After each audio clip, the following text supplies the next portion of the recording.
Hey guys, welcome back. Thanks for joining us. Today we're going to talk about the principles of moulding and casting. Now, you've probably cast something before. If you've ever made an ice cube, you've cast something out of a mould. Today we're going to talk a little bit about some of our simple moulds, but more importantly, our production moulds, and what the difference is between a production mould and a mould. So grab yourself a drink, let's get into this.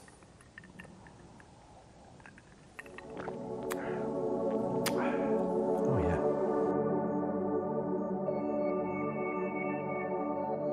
So if you've been following us for a while, I'm sure you've seen us trimming out the plastic, building the pieces, painting the pieces, finishing the pieces, but we never really show the moulding process, and that's one of the areas that it doesn't look great on camera. It's always a bit dirty and it's pretty time consuming, and at the end of it the piece is not that great to look at, but it can be super satisfying to know that you've made the mould as well as you possibly can.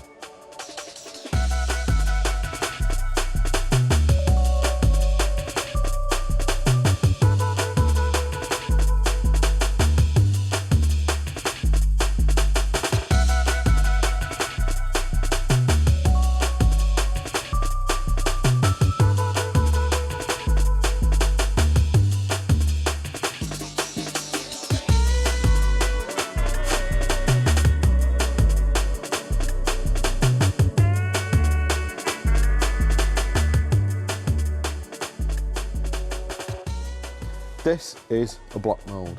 It's just a simple mould. We make a little barrier, little retaining walls, pour the silicone in, obviously it's upside down.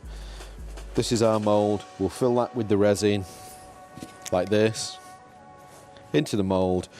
The mould will set and we will de-mould the piece. This is the brand new thermal deck greebly.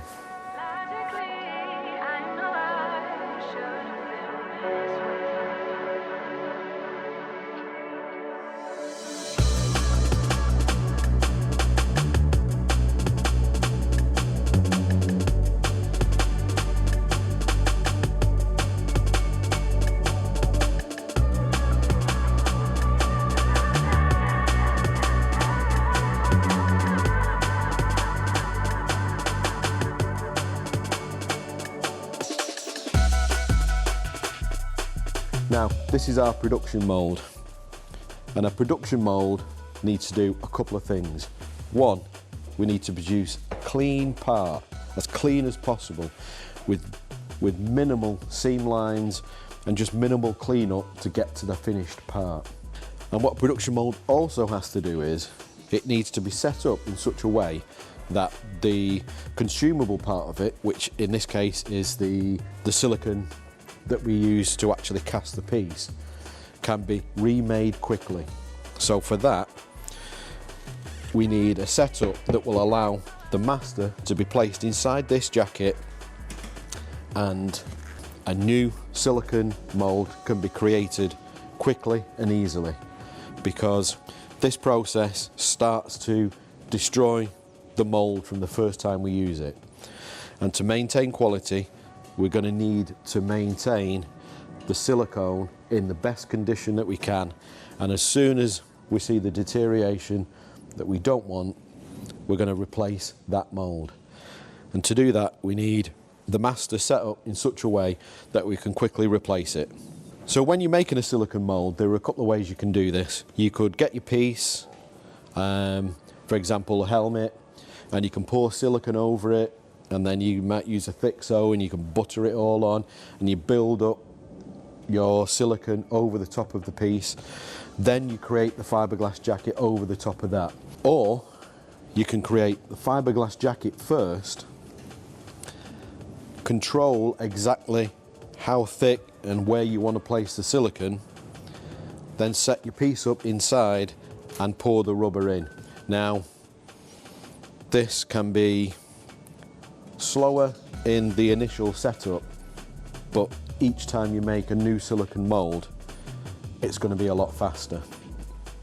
So it all depends as to what your final goal is going to be as to which mould you're going to go with. I really like going with these moulds because any shrinkage in the fiberglass you're negating before your rubber goes in. You're not shrinking the rubber because the fiberglass is contracting, and it's fast. We can just pour it straight in there, and then when the rubber is cured, you're good to go. You've got a mould ready to pull out. You don't have to keep building up the layers. Very time consuming, very slow, very inefficient in a production scenario in which we are working. So to set up, to create the fiberglass jacket, before we even get to the silicone, we need to basically create a sculpture that we can put the fiberglass onto. We do that using monster clay. Now this is the most time consuming part of the project, yet we're controlling everything. Basically the clay is going to be the finished silicone, so we can control the depth, we can control different areas in different ways, and we can ensure that we get the perfect mould, or as near perfect as possible. So this is how we do that.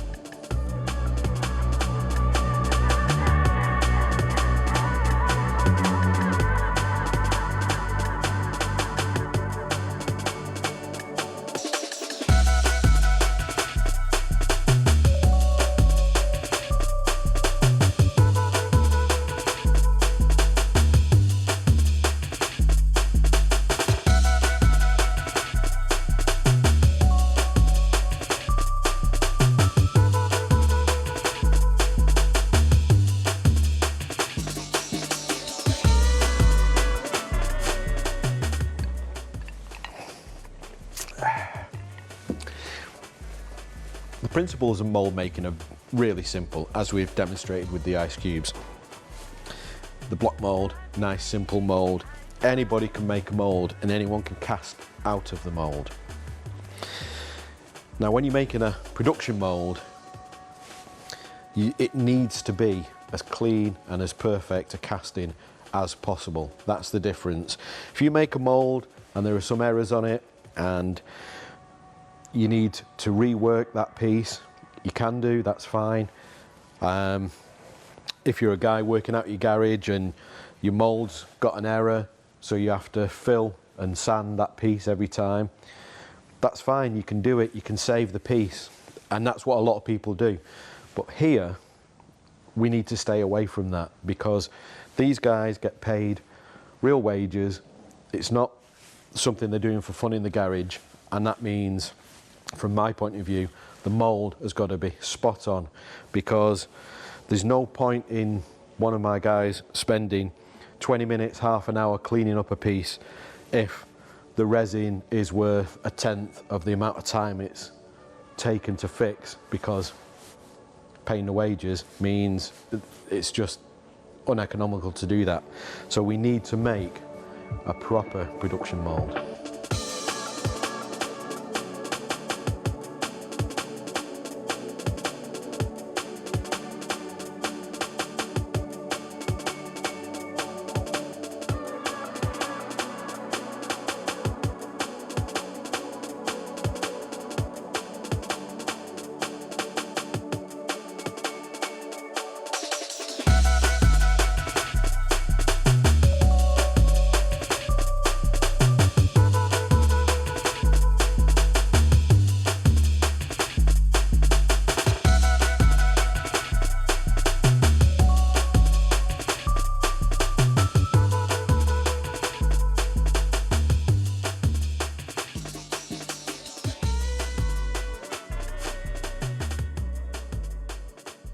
We're at the finish stage now.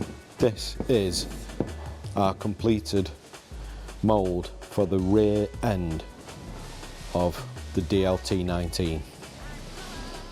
Okay, let's run through what we've got. So this is our mould. This is our negative, out of which we create the positive, which obviously looks like this. So that is the mould, and it's not overly floppy because of the shapes involved and the thickness of the rubber that we've used, but it's too floppy to cast your piece out of. That's why we have what we call the jacket. Now, the jacket is the piece that we will now not have to make again. This is the disposable part of the mould, and this will get remade several times. So this will load up into the jacket.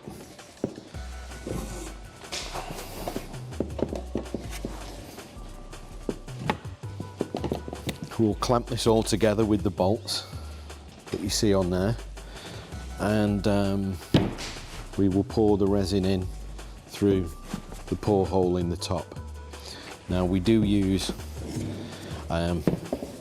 tube that goes right through the piece, and this helps reduce the weight and is also an aid to putting the blaster together, because this is going to be in two parts with a big front section that will attach to it. That's the mould. Pretty proud. Nice mould. A good working production mould. Some prop guys that I know, some prop makers, this is the satisfying part of the job. Not the finished thing, not having the blaster at the end of it. It's creating the best mould that you can possibly make. So Paulie's just currently creating the final mould, which is the bipod section. I think it's actually going to be 3 different moulded components, and that's what you need to create the moulds for DLT. We've got the main moulds here, we've got the masters over here, the little moulds for all the little, I'm not going to say greebly parts, but all the ancillaries, all the little bits that we took off the main body, and then the 2 main pieces that are cast and obviously are going to eventually be joined together. And that's what is involved in creating production moulds for a DLT 19. It's quite a bit when you look at it. It's quite a bit. Finally, brand new production moulds for our DLT. This has been developed with kits in mind. I've got a bunch of these that we are going to be building over the next few weeks and shipping out, but we will be offering these in kits in the coming weeks. So if you're interested in a kit of this, then do stay tuned. Probably do a small tutorial, because there's not an awful lot that you're going to need to know with building this. Very straightforward. But there it is. DLT 19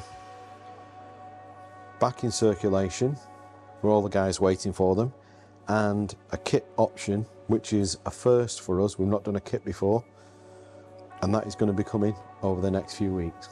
So if you're interested in that, or if you enjoyed the video, comment below, all the usual stuff, and I will see you next time.